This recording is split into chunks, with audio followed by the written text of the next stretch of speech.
아침 뉴스 광장입니다.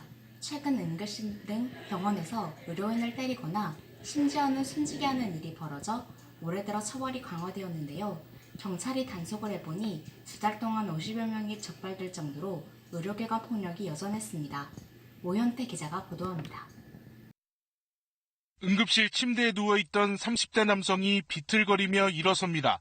응급실 직원이 말리는 손짓을 하며 다가오자 오른손으로 팔을 칩니다. 만류하는 손짓에도 이번에는 뺨을 때립니다.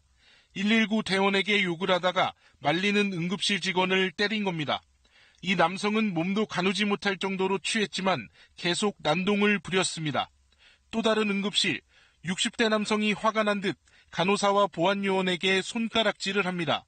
보안요원의 몸을 낚아채더니 다짜고짜 발길질을 합니다. 치료를 빨리 받게 해달라며 폭력을 쓴 겁니다. 경찰은 최근 경기도에 있는 응급실 등 의료기관에서 폭력을 쓴 혐의로 54명을 적발해 2명을 구속했습니다. 응급실에서 이루어졌던 폭력 사건이 이제 대부분 많았고요. 보통은 다 술에 취해가지고 자기 그 진료가 늦어진다는 이유로 이제 의료인, 그러니까 의사라든지 간호사를 폭행한 사건이었습니다. 올해 초부터 응급실에서 의사 등에게 폭력을 쓰면 10년 이하의 징역을 선고할 수 있게 처벌이 강화됐습니다.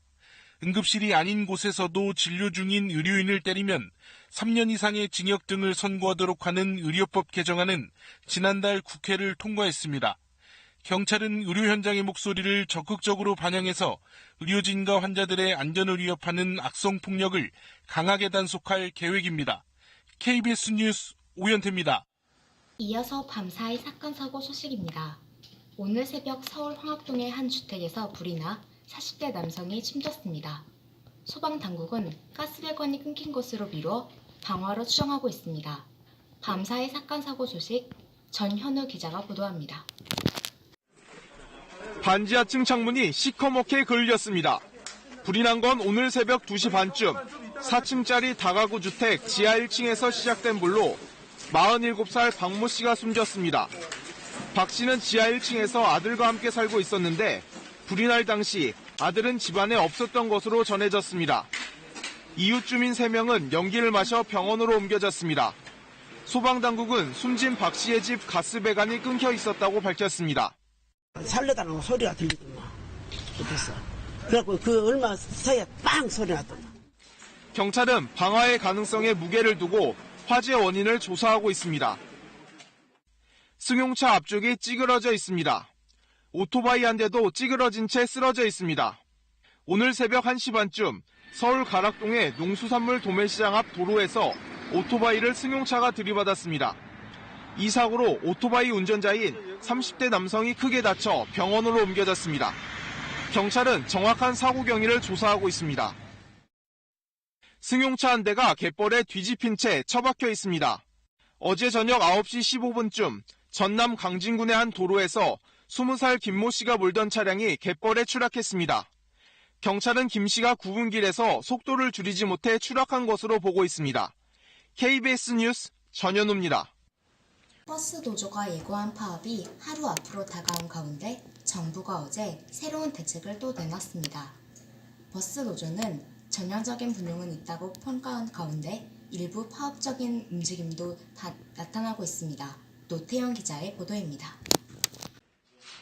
홍남기 경제부총리가 오늘 아침 정부 서울청사에서 한국노총 김주영 위원장과 버스노조 지도부를 만났습니다. 1시간가량 이뤄진 이번 회동은 비공개로 진행됐습니다. 회동의 핵심은 주 52시간 제도 적용으로 인력 충원과 임금 인상이 필요한 만큼 정부가 재정 지원을 할 것이냐입니다. 버스 노조 측은 재정 지원 요구에 부총리가 버스 공공성 강화를 위해 어떤 역할을 할 수 있을지 고민해보겠다는 답을 남겼다고 전했습니다. 또 버스 요금 인상과 관련해선 부총리가 가격 조정이 필요한 때라고 언급했다고 전했습니다. 기획재정부는 구체적인 내용을 공개할지 검토한 뒤 오후에 보도자료를 낼 계획입니다. 노조 측은 보조금 지급 대상에 대중교통 지원을 명시하고 있는데 버스만 제외한 것은 명백한 차별이라고 주장하고 있습니다. 버스 사업에 대한 재정 지원은 2002년에 지방자치단체로 이양된 상태입니다. 노조 측은 또 교통시설 특별회계법을 개정해 환승 비용이라도 정부가 부담해야 한다는 입장입니다. 하지만 정부에선 난색을 표하고 있습니다. 어제 기자회견을 한 김현미 국토부 장관은 이번 파업이 주 52시간 제도와 직접 관련이 없다고 말했습니다. 그러면서 버스 기사를 충원하려면 각 지자체마다 요금 인상 등을 검토해야 한다며 선을 그었습니다. KBS 뉴스 오소호입니다.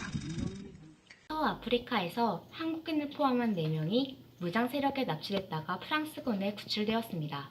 풀려난 한국인은 아직 신원이 확인되지 않는 가운데 프랑스로 후송될 예정입니다. 파리 양민호 특파원이 보도합니다. 서아프리카의 부르키나파소에서 무장 세력에 납치됐던 한국인 등 4명을 프랑스 특수부대가 구출했다고 프랑스 정부가 밝혔습니다. 현지 시각으로 9일 밤과 10일 새벽 부르키나파소 북쪽 지역에서 작전이 벌어졌고 프랑스 군인 2명이 숨지는 등 교전 끝에 구조했다고 프랑스 정부는 말했습니다. 풀려난 인질엔 한국인 1명을 비롯해 프랑스인 2명과 미국인 1명이 포함됐습니다. 프랑스 정부는 지난 1일 베냉의 한 국립공원에서 휴가 도중 실종된 자국 관광객 2명의 행방을 추적해왔습니다. 50대 남성 등이 납치된 사실을 확인한 프랑스 정부는 군사작전에 나섰고 이들 무장 세력이 테러리스트라고 밝혔습니다. 구출된 한국인은 건강에 이상이 없는 것으로 알려졌는데 여성이란 점 외에 아직 정확한 신원이 파악되지 않은 상태입니다. 해당 여성이 부르키나파소에서 납치된 경위 등도 확인되지 않고 있습니다. 부르키나파소는 현재 외교부에 의해 적색과 황색 경보, 즉 여행 철수 권고나 여행 자제 지역으로 지정돼 있습니다. 외교부는 해당 여성이 프랑스 군의 보호를 받고 있으며 사건 발생과 구출 경위 등을 파악하고 있다고 밝혔습니다. 구출된 인질들은 현지 시각으로 11일 오후 파리 근교 군비행장에 도착하며 마크롱 프랑스 대통령이 직접 나가 이들을 맞을 예정입니다. 프랑스 언론들은 한국인과 미국인 인질의 납치 경위는 정확하게 파악되지 않았지만 납치 사건이 28일 전에 발생했다고 전했습니다. 파리에서 KBS 뉴스 양민효입니다. 마지막 보도입니다. 정부의 이딴 대책에도 불구하고 어린이집 아동학대가 끊이지 않고 있는데요. 이번에는 CCTV를 등지고 만 5살 아이를 학대한 보육교사가 경찰에 입건되었습니다. 박영민 기자가 보도합니다. 어린이집 CCTV 화면입니다. 보육교사가 한 아이에게 다가가더니 CCTV를 등지고 뭔가 동작을 취합니다. 잠시 뒤 아이가 귀밑머리를 만지며 자리로 돌아옵니다. 자리에 와서도 귀 쪽이 아픈지 계속 만집니다. 교사가 귀밑머리를 잡아당겼기 때문입니다. 수업 중이던 교사가 갑자기 아이에게 다가가 머리를 계속 누릅니다. 교사가 자리를 떠난 뒤에도 아이는 머리를 들지 못합니다. 정부 인증까지 받은 어린이집에서 일어난 일입니다.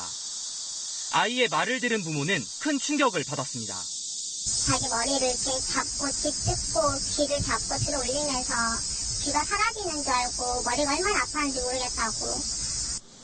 부모의 신고를 받은 경찰은 해당 교사를 아동학대 혐의로 불구속 입건했습니다. 교사는 아이가 말을 듣지 않아 귀를 잡은 것이라고 경찰에 진술했습니다. 어린이집 측은 말을 아낀 채 수사 결과를 지켜보자는 입장만 밝혔습니다. 지난 18일 서울의 한 어린이집에서 보육교사가 생후 11개월 된 영아의 몸을 눌러 숨지게 하는 등 아동학대가 끊이지 않고 있습니다. 지난해 어린이집에서 일어난 아동학대는 확인된 것만 776건으로 4년 전보다 3배 이상 늘었습니다. 정부가 어린이집 아동학대 근절 대책을 내놓았지만 부모들의 불신은 여전합니다. 성과 인증한다고 모두 다 통보하고 이날 저희 갑니다 해가지고 하면은 성과 인증이라고 하면은 실제로 그냥 아무 때고 불시로 찾아가서 현재 어린이집이 어떻게 운영하고 있는가 그 상황을 인증을 해야지. CCTV 실시간 시청과 녹화 영상 열람 등 보다 현실적인 대책이 필요합니다. KBS 뉴스 박영민입니다.